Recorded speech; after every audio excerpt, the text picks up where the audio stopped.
time, training, nor the inclination for strategic thought. Let's play Knowledge. Daddies. Oh, thank you. So guys, we're going to have an MMA fighter on. I'm very excited. Her name is Sovannahry M. She fights for ONE FC, which is like the biggest MMA organization in Asia. It's pretty big. And she just had a fight. She won the fight. It was cool. I got to see some clips from it. And I'm stoked. I'm really stoked. It's going to be interesting. Yeah, I have some questions. You guys have some questions prepared? Yeah. Just a couple. Yeah. I'm curious. I'm very curious. I mean, listen, we let the conversation flow and we ask questions from there. Yeah. True. And what? You never prepare for this. Here she is. Oscar, what did you said something weird on the text thread about ice cream? About ice cream? Yeah. You said someone with the Spice Girls or some shit. Oh yeah, you guys sent me ice cream. Oh yeah, no, I didn't send you any ice cream. Anyway, the guess is wait. We'll talk after the fucking thing. Yeah, that's important for later. Hello. How's it going? Hello. Hey. Welcome to the Doom. All right. I didn't realize it's going to be a whole crew of you guys. Oh yeah, I'm sorry. I should have warned you. Classic Andrew not telling the guests what exactly our show is. It's all good. Yeah, I learned from Andrew that you guys about your podcast, Knowledge Daddies, but I thought about listening to some episodes before coming on, but I was like, nah, it might freak me out. It's going to make me nervous. You made the right call. Yeah, you did. So it's great to have you on. Are you back in Cali? Or are you still in Singapore? Oh no, I'm back. I'm home now. Yeah. Nice. I just started back into training again. So yeah, cool. Right back to everything. Yeah. That's awesome. How come you guys all do you cool like backgrounds? Okay, sorry. Oh yeah, except for Oscar. Oh, yeah. Oscar doesn't have a cool background. Yeah, I don't know how to do it on this. I'll have to learn too. I have my work computer. That's the only reason why I have a computer that can do it. Okay. But anyway, so you just fought for ONE FC. You won. You had a great fight. That's pretty amazing. How do you feel? Like in retrospect, it's been a while. You've had a chance to like let it sink in. How do you feel? I feel good. Because my last fight, I was coming off my first loss, so it was just nice to get back in there and just redemption, I guess. So yeah. That's cool. What was I going to say? Oh yeah. So I want to know like your whole story. Like, how did you get into martial arts? Not even like MMA, but just like, what's your experience growing up with martial arts? I didn't get to train until I was much older. The first time I stepped into the gym, I was 20 years old. So that was like 8 years ago. Wow. And that was just a Western boxing gym. And, a couple of years doing that. I was doing pretty good. And then I started training jiu-jitsu. And then around this time, Ronda Rousey was making a big splash in MMA. So I was like, oh, maybe I can do this thing. So I started incorporating all the other skills, wrestling and kickboxing. And then eventually got my first fight in 2016, something like that. Yeah. Wow. Mm-hmm. That's so cool. Like I used to want to be an MMA fighter. I kind of gave up on it. Wow. I mean, a bunch of things happened. I mean, I was in like jiu-jitsu club in college and I like broke my arm really, really bad. Oh, that would freak me out too. Yeah, it freaked me out. And then I just like, I don't know. And then I started back into it again. And during like a jiu-jitsu like roll, the wrestling coach like slammed me on my head really hard. And I was just like, I don't know, man. I don't know if I want brain damage that badly. That explains some of your comedy. Oh, the brain damage. I mean, all of it. Damage. I guess it does. Honestly, I think I did get brain damage because I did a lot of judo and I just got like thrown on my head a lot and I got choked out so many times. And Yeah. I don't know. It scared me, but like I still like fantasize about it. Mm-hmm. That's why I watch so much MMA. I'm like living vicariously through you. Okay. That's awesome. Yeah. That's awesome. It's a lot of fun. Yeah. So is it Brazilian jiu-jitsu? Jiu-jitsu? I know probably the least about Oscar martial knows arts absolutely here. nothing. You might have to explain it. You're like, Brazil? Is that a country? that a Where is that country? It's just jujitsu originated in Japan, and then I don't know the history, I guess, like I should, but I know that shit. Okay, you explain it to me. Okay, so originally they had jujitsu as like a thing to do if you were unarmed, an unarmed samurai in combat. So it was kind of like basically unarmed martial arts for samurais. And then it kind of they developed it to make it more able to practice the techniques, because a lot of the techniques maimed you and like really injured you permanently. So they started adapting the techniques to make them easier to practice. I think that was Jigoro Kano who founded judo. And so you were able to practice in class, and then it kind of evolved into a sport. And then judo was brought over to Brazil, I guess probably like late 1800s. And I think the Gracies learned that from a judo guy. I forgot the judo guy who brought it to Brazil. And then the Gracies kind of spread Brazilian jiu-jitsu all over the world. That sound right? Sounds good to me. Okay. Is it related to capoeira?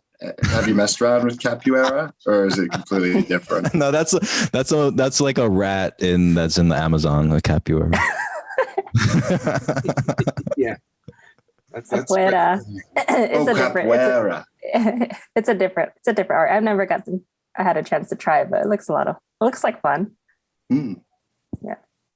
That's nice. So what initially drew you to, I guess, jiu-jitsu? I'm gonna mess that up. Mhm. Boxing and martial arts in general. At the time, my friend at the time, my boyfriend now, introduced me to the coach at the boxing gym. It was DG Boxing in Long Beach, and I never had like, I grew up kind of poor, so even though I was into martial arts, I was always play fighting with my brother as a kid, but the thought of entering into any kind of martial arts club just never crossed our mind. But yeah, when my friend at the time introduced me to the boxing coach, the boxing coach DG was kind enough to just eventually let me.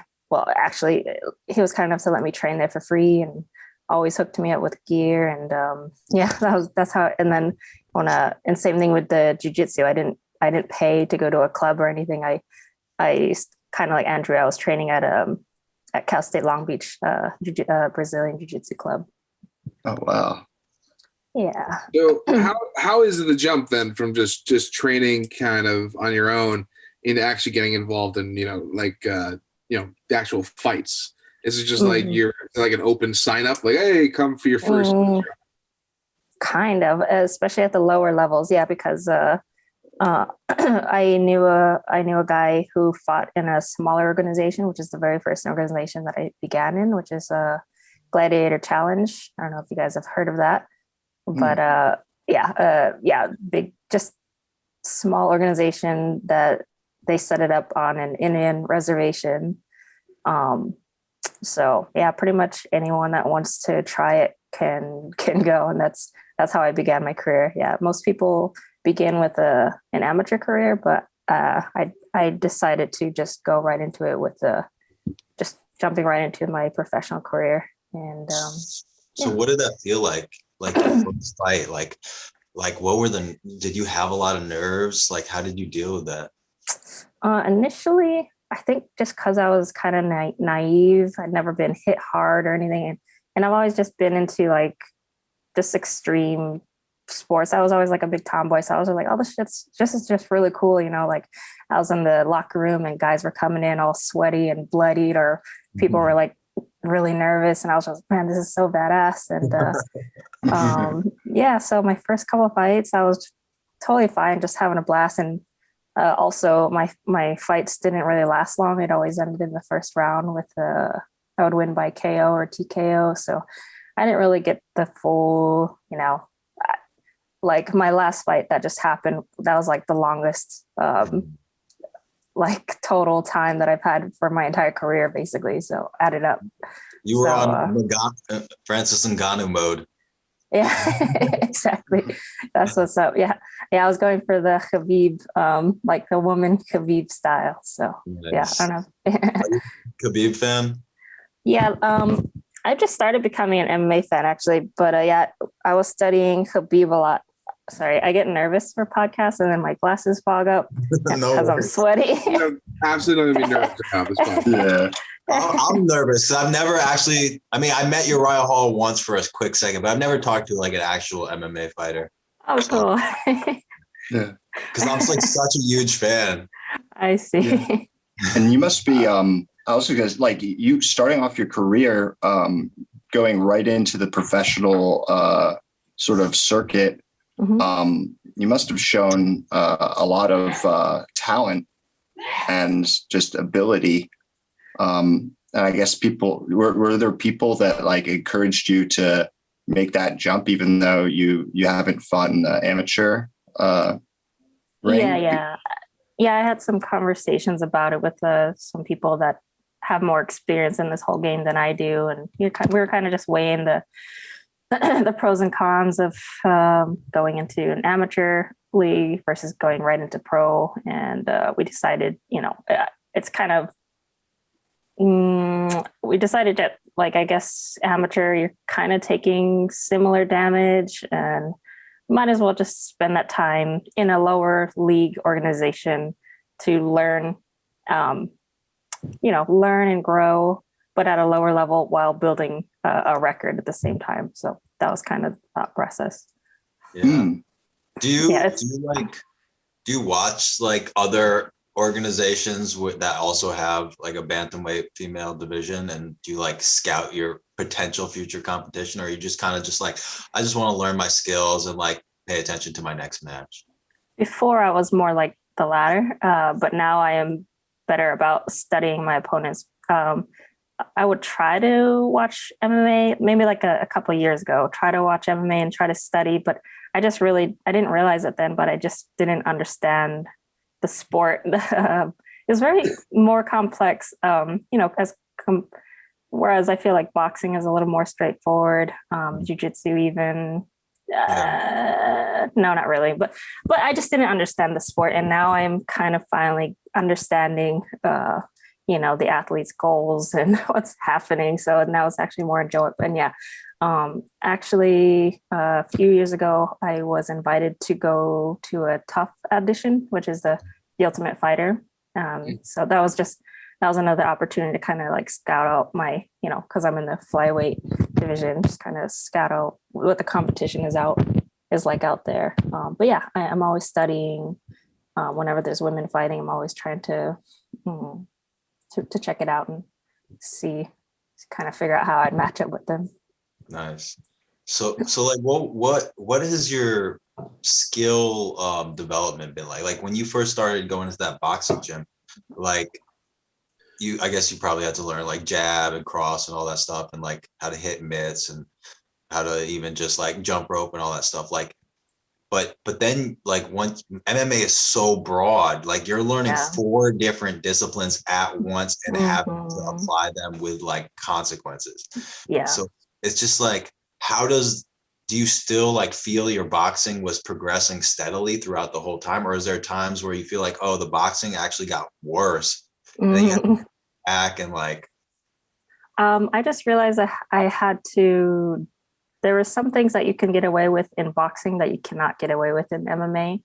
And I learned that I started going to San Diego Combat Academy, which is a gym where a lot of like my female a lot of my homegirls, some of them, I don't know if you know Elima McFarland. She was the champion in Bellator, and then Liz Carmouche was training down there, and then some ladies from Invicta. So it was like a great place for me to just go and get some sparring, and I went in there like, I was a really good. My boxing was pretty solid, and I went in there, and I would on the feet I would do fine, and then once they picked up like, oh, this chick is a boxer, they would just level change and then take me down. And after they figured that out, I was just in trouble all the time. I was just like a fish out of water once they managed to get the takedown. So, but then eventually I learned some wrestling, and then, so. Yeah. Was it the fact that like boxers tend to like stand more straight upright? Exactly. I was a much taller stance, just touching people from a distance, and then wasn't very hard to get under my punches eventually. Have you ever seen that fight where Nate Diaz fought Rafael Dos Anjos? I'm sure I have, but my memory is crap, so you have to remind me what happened. Well, because Nate is just like, he's mostly a boxer, right? He doesn't really kickbox too much. It's like jujitsu boxing, and and he stands kind of like heavy on his front leg, and usually that works for him, but like RDA noticed that, and he just like beat the fuck out of his front leg. Yeah. It's so scary. Yeah, it sucks. What sort of mindset, like how do you keep your mind clear during a fight, or prepare your mind beforehand so you could notice things like that, as opposed to like, I guess either be overtaken with adrenaline or overtaken with being hesitant or. Yeah. So I like I said, I just had my 5th fight.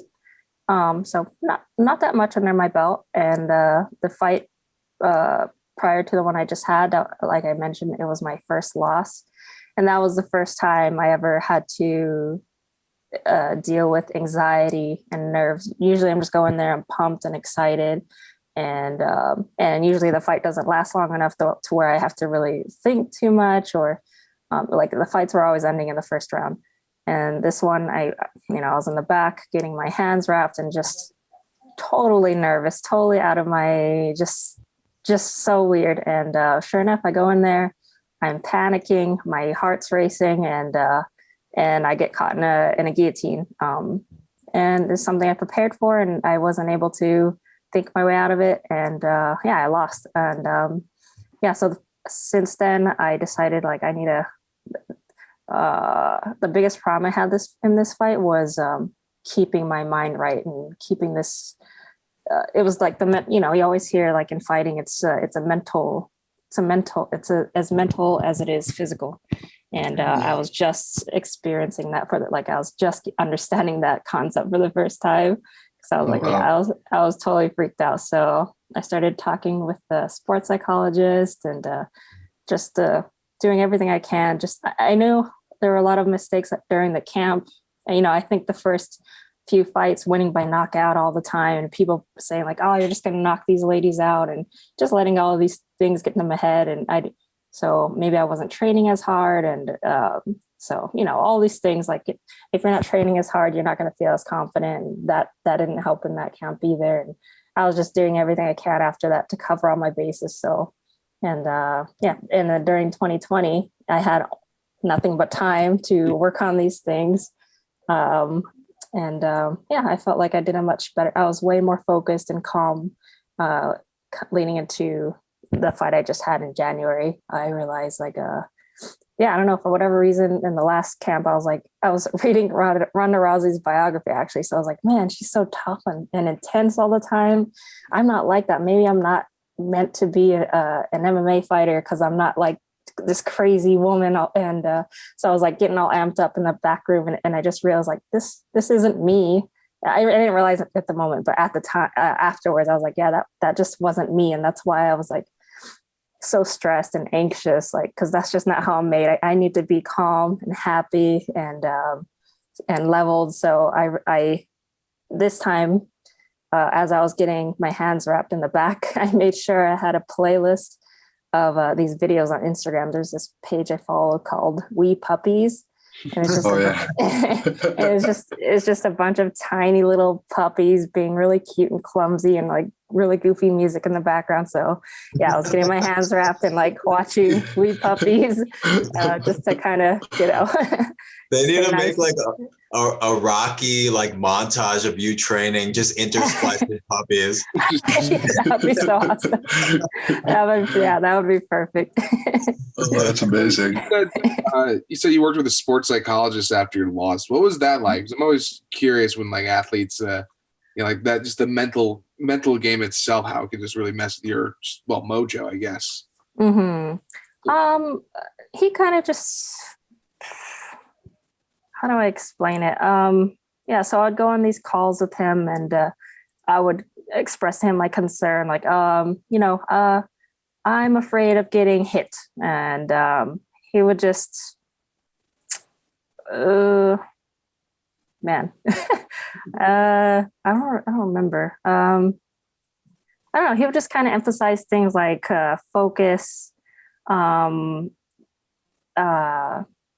things that help to keep me in that state of focus or in a state of calm. And so it was kind of like a guided meditation, actually. It was a lot like that. And but geared toward fighting. And so I would have, I would create like triggers in my mind for, like just a moment before I step into that cage. He had me create like, if you see Ronda Rousey, she'll like slap her chest or in her thighs before she walks in, or you'll see other fighters like they'll pray, or other fighters who like salute the crowd. They have this thing that once that happens, they're on. And so he has me do things like that, like creating this. So yeah, I feel like it helped a lot. And then eventually I had to go and explore on my own and realize, I have to think about like my dog. And but as I was walking out there, I was thinking about puppies and of course my game plan. I can't just go in there just thinking about puppies, because I might end up just snuggling my opponent instead. It says puppies, game plan. Yeah, exactly. So I was alternating with, like, if I became a little anxious, I would think about the puppies, but then I would also go back and focus, like, okay, the game plan is, whatever. So yeah. So, like I said, I've never fought, but me and Sean, we do stand-up comedy, and it's not the same thing. No, it's not the same thing. I'm saying it's not the same thing, but there is performance anxiety involved, and there is a mental game that's necessary. It's confidence-based, much like fighting. Totally. You feel confident, and you need to know who you are. Like you were saying, you can't pretend to be someone else. And like what you were saying, like reading Ronda Rousey made you question, like, oh, am I the right type of personality to do this? And I've had that thought go through my head for sure with stand-up comedy, because I'm not like a John Mulaney or Jerry Seinfeld or all these people, but it's like really helpful for me, like, to see certain comedians who are like me, who are unorganized and kind of like weird and, have an unusual path to success, like Bobby Lee and like Bert Kreischer and that type of people. Like, are there fighters who you see that are successful that you like are like, oh yeah, I'm kind of like them? Yeah.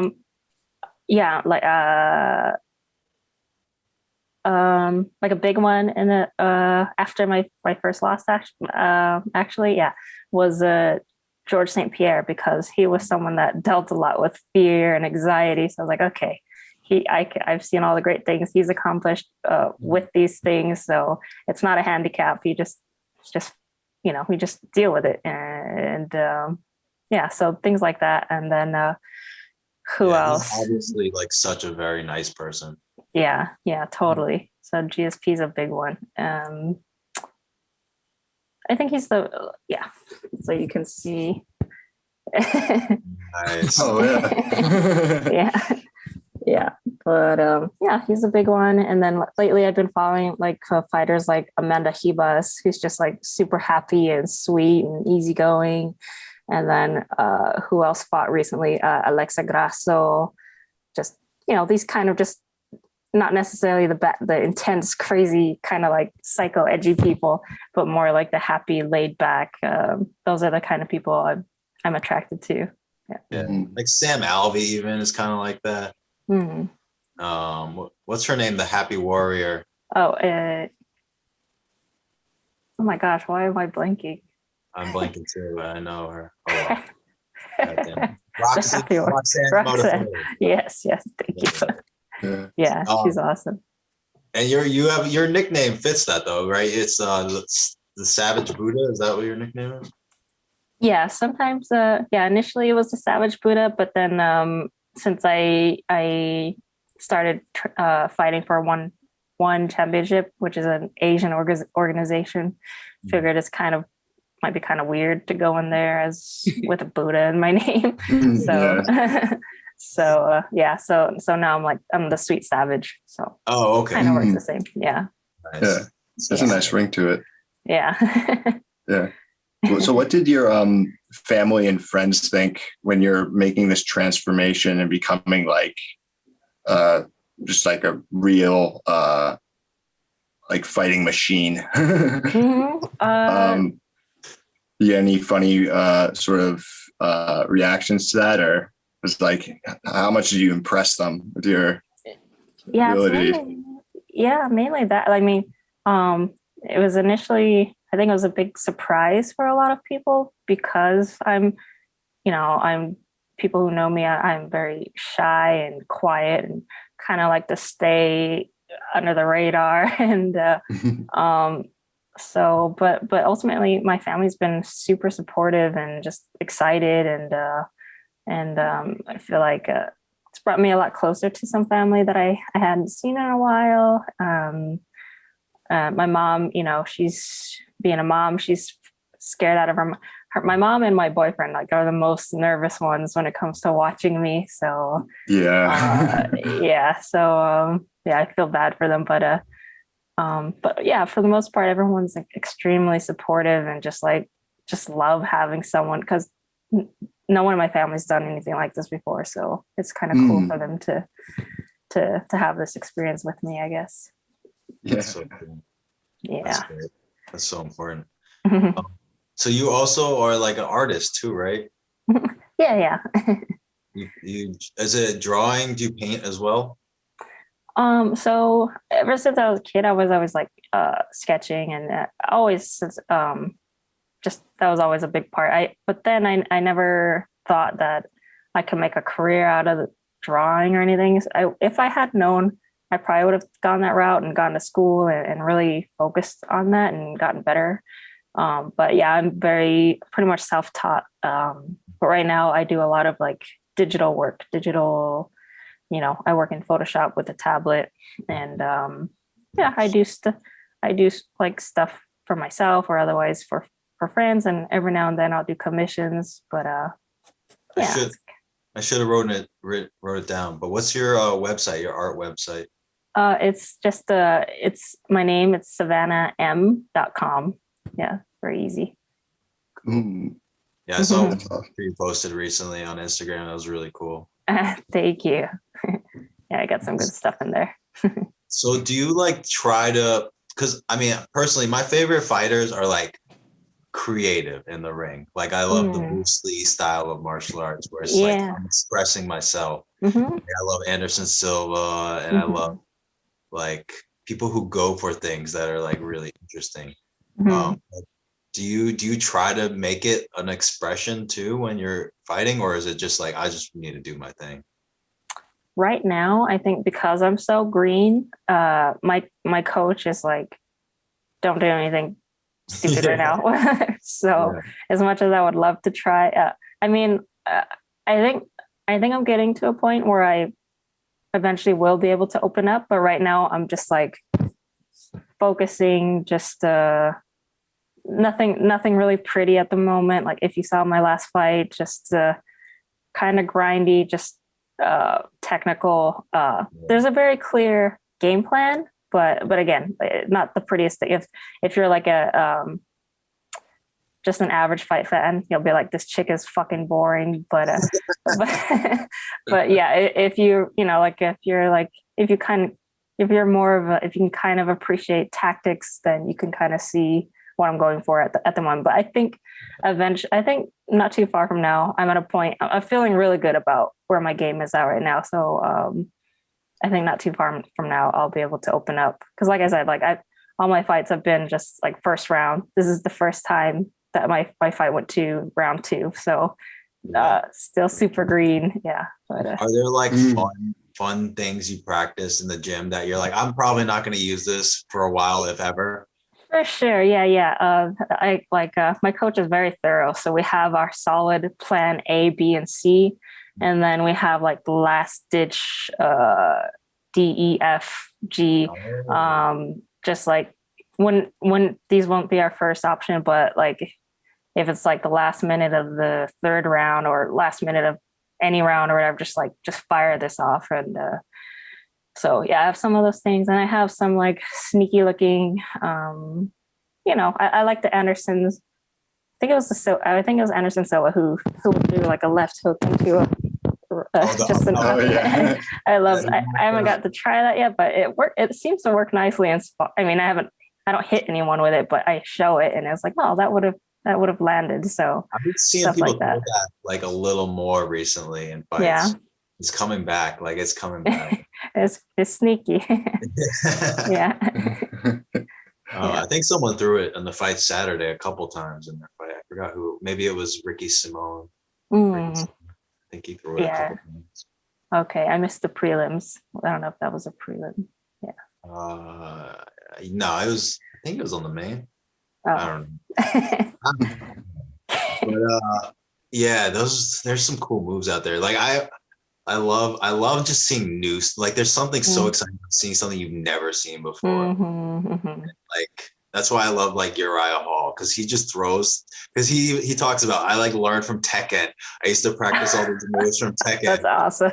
And he does crazy shit where he just like does like a spinning upward kick. Like Oh when my he's fighting Robert Whitaker, like he didn't win that fight, but he threw that kick against the cage where it was like a crazy upward spin kick. And I was like, oh my God, that's insane. No one's ever thrown that. That is Sanson. awesome. I'm going to have to check that out. I was someone asked me was asking about what the diet is like when you're training, and like if you have to like like you eat a lot of carbs, or if you have the temptation to like finish an entire pizza pie when you're training. Yeah, that was another thing that messed me up in my previous fight too. I was like just totally slacking on the diet aspect. But yeah, initially what my nutritionist has me doing is like at the beginning of camp, I'm eating a bunch of calories, so a lot of carbs. I mean, I'm not filling up those carbs with like pizza and burgers. I'm filling it up with like healthy carbs like potatoes and basmati rice and mainly that, and healthy fats. And then as camp progresses, he starts cutting out some carbs and some fats, and then I start cutting. So my weight starts to come down, and drinking a crap ton of water, and just eating a lot healthy initially. Sourcing my things from lots of veggies and good protein, and then just as camp progresses, just slowly cutting out some of my calories, and then pretty much the general idea of it. What sort of like do you like weightlifting to sort of help with the moves? That's another thing I started incorporating a lot more too, because especially because I have some injuries previous injuries that I'm dealing with. So just to kind of like support those areas, and also just for general strength. It doesn't hurt to be stronger. And it helps with the cutting weight too. So, keeps your metabolism burning. So, between my skills training and my dieting, I'm also doing like strength and conditioning at home. That's nice.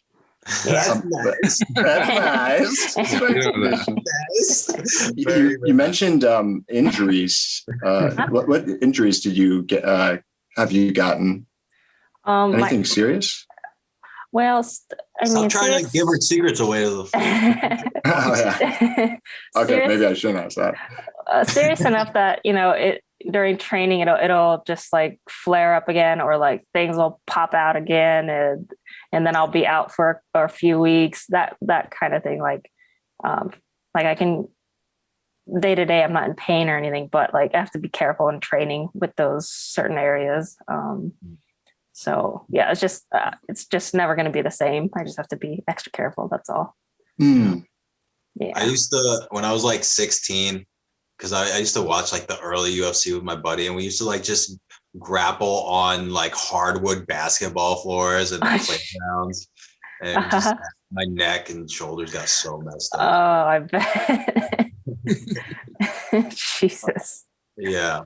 What was I gonna ask? Oh yeah, so I wanted to like, because this is kind of like a skills-based podcast and show. I kind of wanted to like know what, like, I mean, you could talk about whatever, but maybe like just like a rear naked choke. Like, what do you think has like progressed? Like, how did it differ, your rear naked choke, from the beginning of doing jujitsu to like now? Like, are there certain little things that you notice that, oh, like I have to be higher on the back or lower on the back, or like puff out my chest, or like anything like that? Like, how did that like move develop? For me personally? Yeah, or any move, really. So yeah, I guess since we're on the topic of rear naked chokes, I've just been focusing more on control first. And this is not a new concept, but not always. I mean, sometimes if the neck is there, just snatch it up and take it. But yeah, I've just been focusing on, so before when you're on the back, you get 2 hooks in. That's when if you don't know jiu-jitsu, if you're the person on the other person's back, like a backpack, you have your feet flexed inside of their inner thighs to kind of keep them where you need to be. But I've switched to, I would alternate from having those hooks in their inner thighs to having like one long hook, so that I have both my feet on one of their hips, and it just kind of, I just feel like it controls their hips a little better. And so, but yeah, I'm always alternating between that or like body triangle. So from there, and then with the upper body, we obviously have a seatbelt grip. So again, for people who don't know jiu-jitsu, seatbelt grip is for the person who's attacking. You have one arm coming up underneath your opponent's armpit, and another arm that's going over their opposite shoulder. So it's just like, wearing a seatbelt in the car. And that just keeps them. So you have one under to keep them from going underneath and escaping that way, and then one over to keep them from escaping upward. So they're nice and locked in there. And then from there, for me, you're going to be strangling with the arm that's right there around there. Man, I'm bad at this. It's a lot of spatial descriptions. It's hard. Yeah. I think you're actually doing a really good job. Okay.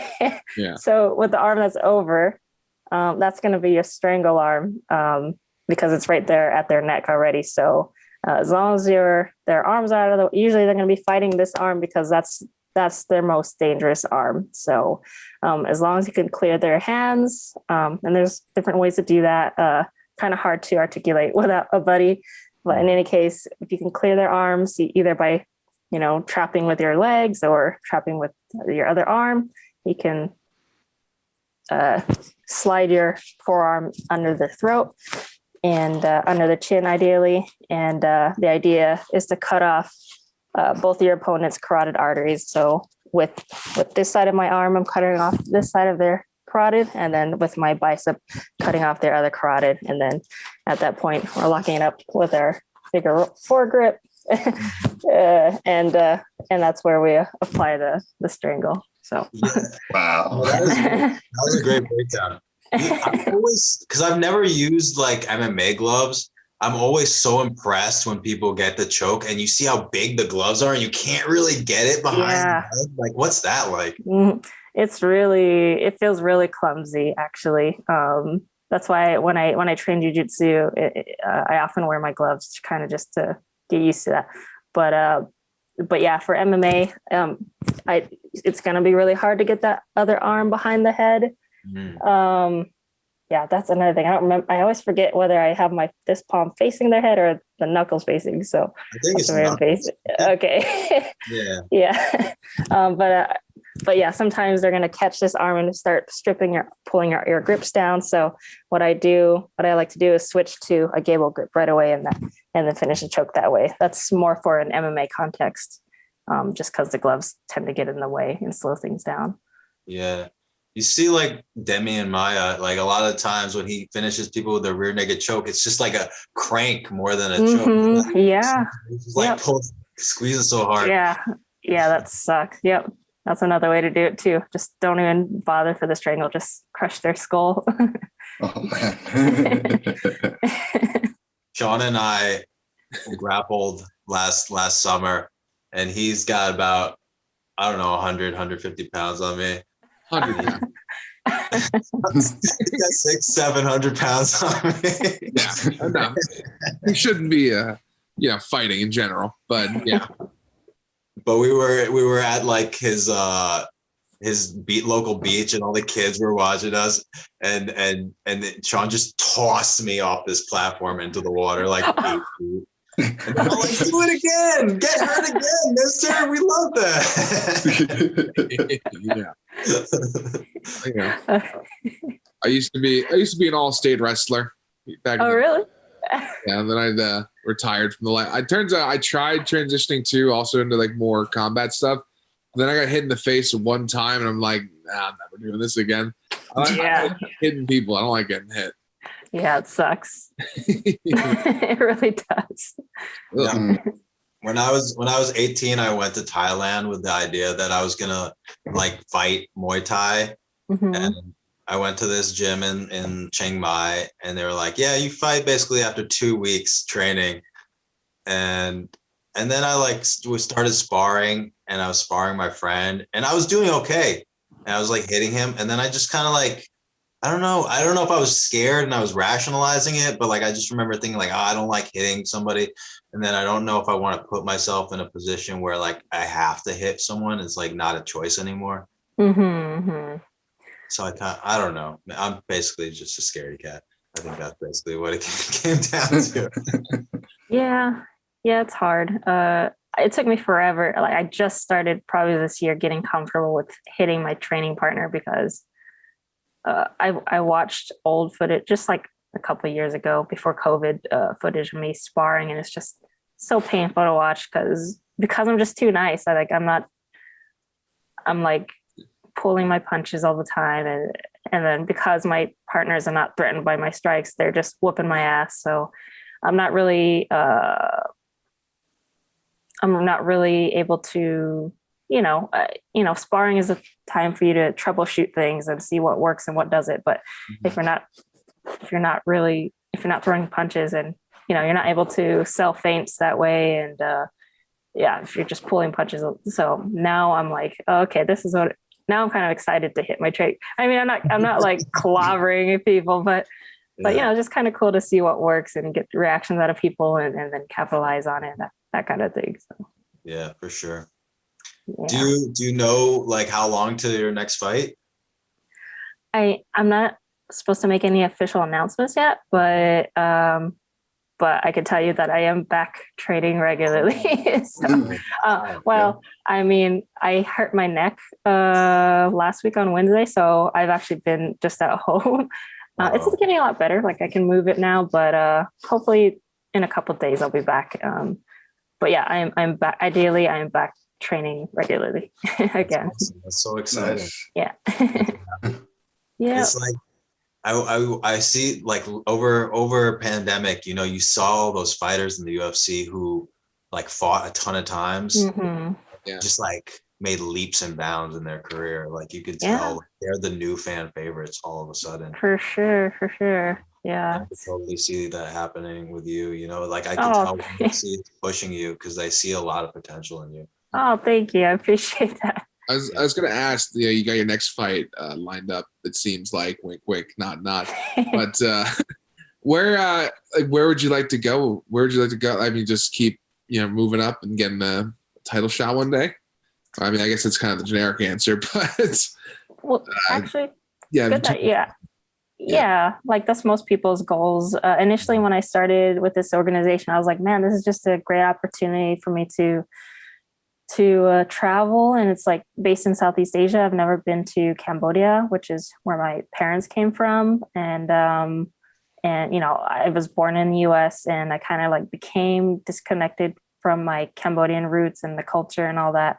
And my boyfriend's Italian, and I was like, we're traveling around his hometown and stuff, and I was like learning about just cultures outside of American culture, and I was like, oh, there's other cool stuff out there, and Italian culture is so cool. And then I remembered like, oh, Cambodian culture is really cool too, but I haven't had the food in a while. I haven't been to a temple. I haven't heard the music, and it just kind of like, just kind of like this curiosity for kind of delving back into, my family's roots. So I figured it would be a cool opportunity for me to, eventually fly out to Cambodia. I would like to visit, if not fight out there sometime. It would be awesome if I can teach. I just would like to go out there.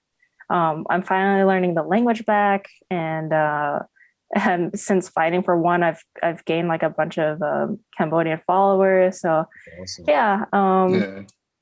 Awesome. Initially it was just like just a way for me to kind of reconnect with those roots. But it's like I said, so I'm feeling way more confident with the way my skills are developing. So like, maybe championship is not such a, far out concept. The only thing is that in one championship, the flyweight division is kind of non-existent. There aren't really many fighters in this division, so they're always kind of like proposing that I drop weight division, but I don't know.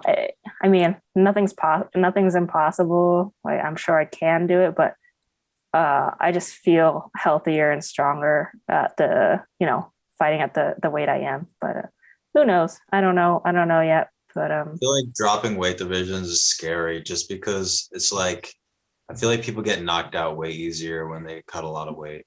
Yeah, there's that. But I know with one championship, they make sure that you're going in hydrated. So I don't know, maybe that makes a difference because you're not really allowed to cut. And that's another thing. I don't know how I'll get to the lower division without cutting a bunch of water. So I don't know. I'm sure it's possible, but I think it would take like a big lifestyle change, which isn't horrible again. But who knows? Something to think about. I do have. Or they just build a division around you because you're yeah. Yeah, especially also fighting in Asia. I'm kind of like big.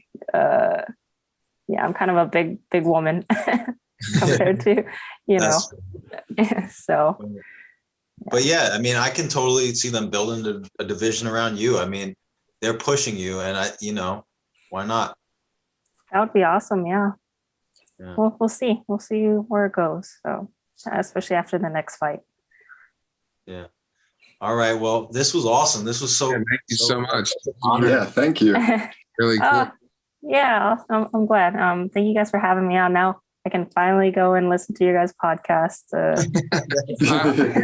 Still one. Like, oh, why did I want to be on their podcast? You guys are fucking weird. Yeah. No, I was actually looking for it because I love I've been following you for a while, and I just love your posts. So I was like, oh, this is gonna be so. I was just worried, like, oh, maybe I'm not gonna be as funny as they want, or I don't know, but yeah. Yeah. Thank you so much, and everyone, please follow Savannah at NAHRY. Wait, NAHRYEM on Instagram, right? Not Yeah. Riem. Yeah, Now thank we're you so gonna- much. Yep. Thank you guys. Thank you for doing this. Yeah, All thank you right. for coming. Yeah. Appreciate it. Bye, Savannah. Bye. Sean is fucking up my personal talk, Oscar. It's dead air time. We should end it. No, I guess I'm wondering one thing. No, this is super boring. I was like, it's alternate side of the street parking, but it's a holiday, so the trash pickup is pushed over one day. So I moved over to another street, but without realizing that, well, I got a ticket there now. I don't know. yeah, that is Isn't that fucking great? boring. What made you think that was appropriate to talk about? That's what's on my mind. I'm just Stupid. Hey, Shawnee boy. I'm angry at you for being stupid. I'm not being stupid. I'm just grumpy. I'm just fucking tired. I know. Okay. Well, that was a great interview with Sovannahry M. Yeah, Nice. Yes, it was very good. I'm a fucking guys- Indian. yeah. Now we have Awesome. to do MMA fighters for an episode. I'd love to. That'd be cool. Oscar, you could just be the coach. You'll be the coach. Oscar has to fight. He has to fight for his right to smoke cigs. Dude. Oscar will fight women's atom weight. I would love to watch Oscar fight. I'll still get my ass kicked. Probably, but it'll be more funny. So Oscar would probably be a middle. No, he'd be a welterweight, right? Oscar, can you move your phone down a little bit? Yeah, so you see your face. Thank you. Oscar, how much you weigh? It's an audio medium. What? I said, Oscar, how much you weigh? It's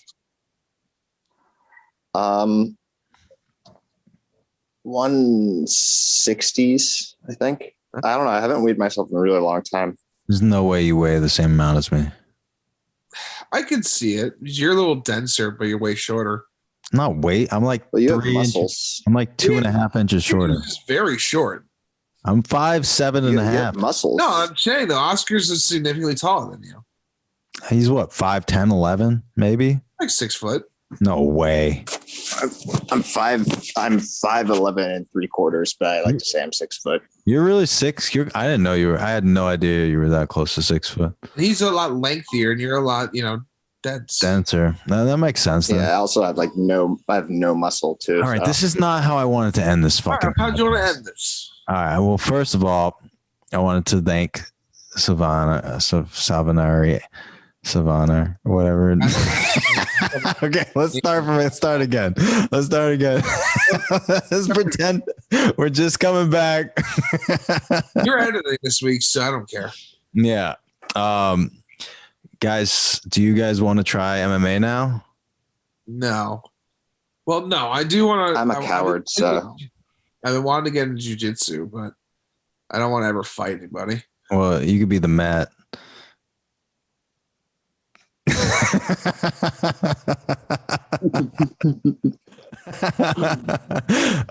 Sorry, Sean. Sorry.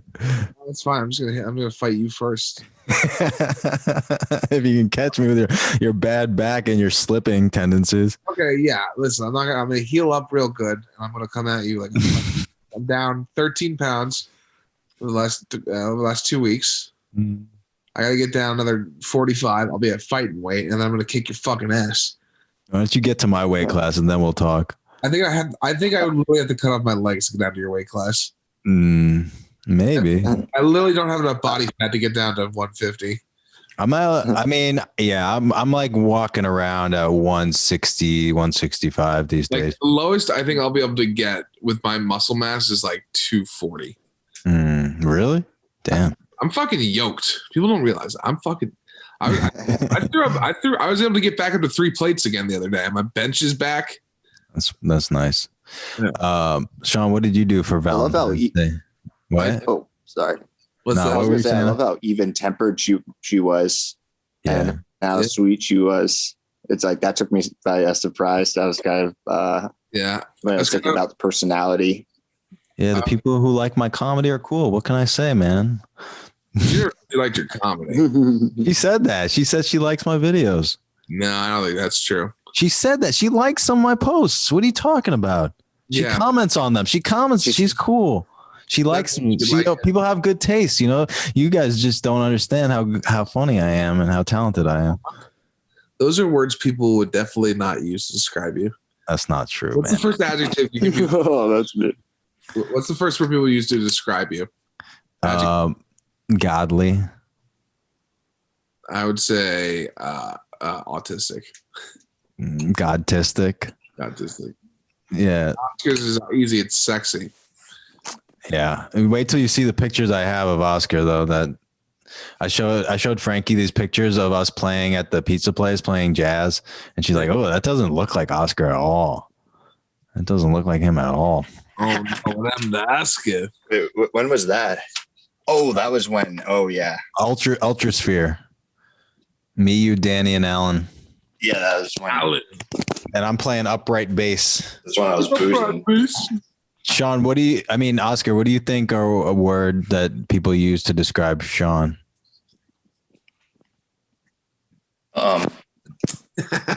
Funny.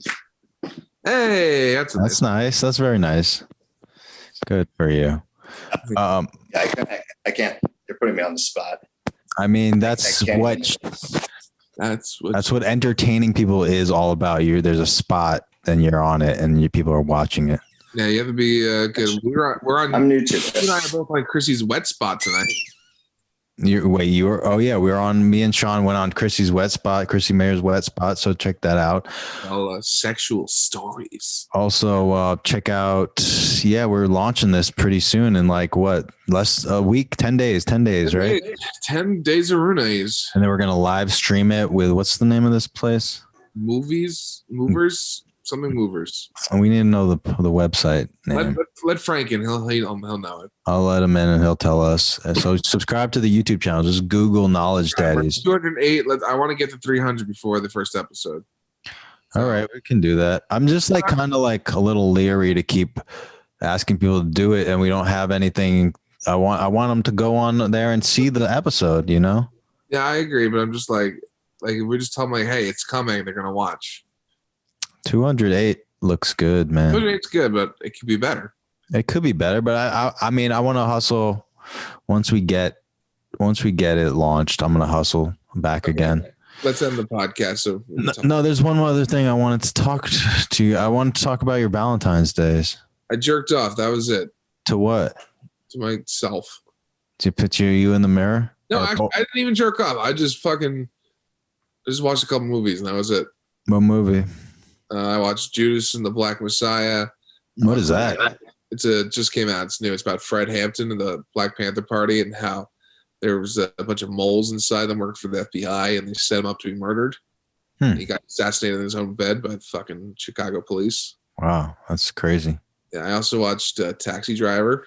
Well, a lot of violence in your life lately. Then I ended with When Harry Met Sally. Oh, okay. It was kind of romantic. Yeah, that's romantic. The sandwich orgasm meetings. It's funny. What? What Oscar? It's my girlfriend and I watch true crime stories about spouses murdering each. You're breaking up, Oscar. Go. As I forgot what it was called. Oscar, go back to your original computer, wherever you were before. Well, these guys up for editing, right? I know, but I wanted to do something. Hey, let's do this fucking thing. I can't without Oscar fucking doing this. Jesus, why do you have to be like this? I had a plan. You never tell us the plan so we can. That's part of the plan. Never part of the plan. That was planned. Part of the problem. No, Oscar, are you all right? Now? I can hear you. You're fucking glitchy, but I can hear you. Yeah. What did you do? You watched? What did you watch with Eva? We watched true crime. I think Justice Served, Broken Engagement, something like that. And it's about these true crime stories about couples, one murdering the other. That sounds romantic. Ways. Why'd you watch that? We're really into true crime stuff. Do you think you could murder your significant other and get away with it? I wouldn't want to, Well, no. but I also don't think I'd be able to get away with it. That's good. But I also think that the people in this show were really stupid for the most part. They like did not even try.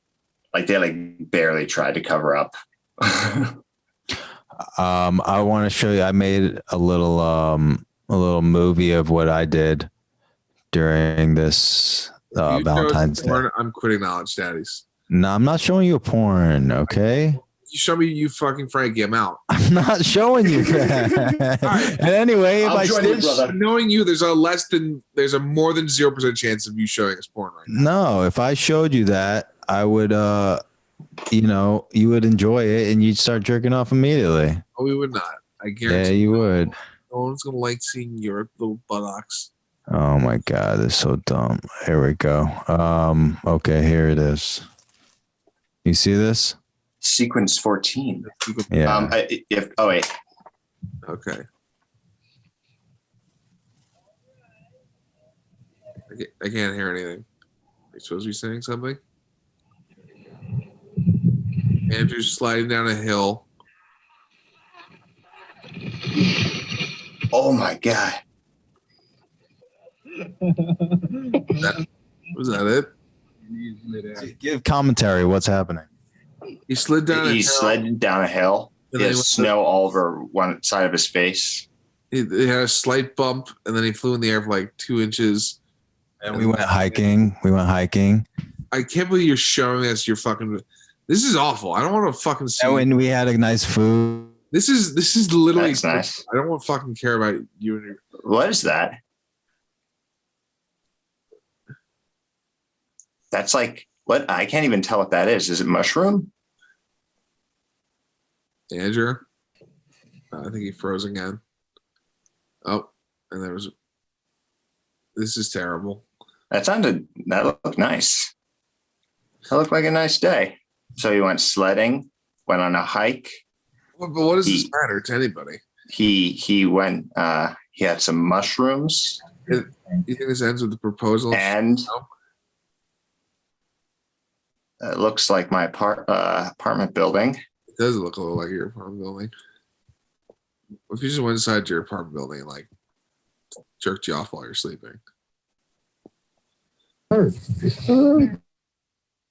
Yep. Okay. Yeah. I knew it. I knew it. He did it.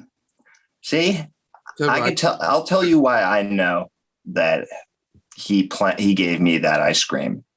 Because I would definitely never do that. Well, because it looked like it was done in a hurry, right? So I guess what happened the day before Valentine's Day was there was a knock on my door, and I received a pint of ice cream with a note, right? And the note, it had what I recognized to be Spice Girl lyrics on it. Oh, right. Which Spice Girls song? I don't know the name of the song, but now I want to be my lover. Gonna be with my friends. If nothing lasts forever, friendship never ends. That's the only song. Yeah, right? Yeah, and it was. What is "Wannabe"? I think is the official title. Yeah. So then it was signed S, which I guess is Scary Spice. Yeah. But instantly I knew it was probably one of you guys. So I sent a text message out. I also remember Andrew mentioning Valentine's Day stories. Also, I noticed that, the paper was, it was ripped, and it seemed like it was done in a hurry. And it was very lovingly written, but seemed like it was done in a hurry. And so I was suspicious. Yeah. So I had a feeling that it was one of you two. Yeah. Guess what, guys? Can you hear me? Yeah, now we can. Well, Yeah. I will say it was Frankie's idea, and I loved it, and we did It was it. funny. And you're welcome. Thank you for the ice cream. You're welcome. Yeah. How come you only thanked me once I said Frankie did it? You son of a thank bitch. you anyway. I was gonna start eating it afterwards. I figured it was because I was with the handwriting fish food. Mm-hmm. With the handwriting, I figured it was Frankie, but I knew it was done in in a hurry. I was trying to be a detective about it. Yeah. So I was. But did you get the knock at the door? Scary. The S was for scary spice. The S was to make you think it was Sean. Yeah. Oh, I did think it was Sean. Fair enough. So that did work. Nice. If anything, it would have been me fucking smacking you for eating ice cream while on the fucking Zoom. Yeah. Send Frank the link. I don't know how to. You send him the link you used. Well, I have to go through my email and keep clicking on once you let me in. Oh, so fucking annoying. It's all right. I'm looking for one we Let's use. stop recording. Yeah, All right, I'm gonna. At the end of the podcast, subscribe to Knowledge Daddies. All right. Bye, everyone. All right. Leaving Oscar a prank Valentine's Day gift. Let's check it out. You have no idea I'm outside of New York City. Show us the Valentine. Show us the outside. Come on. That was like my Valentine. Frankie's just so proud because she made it. She's like, show the art. Show everything. Beautiful. Okay. Yeah. Netflix and chill. Valentine's Day.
I dropped my phone.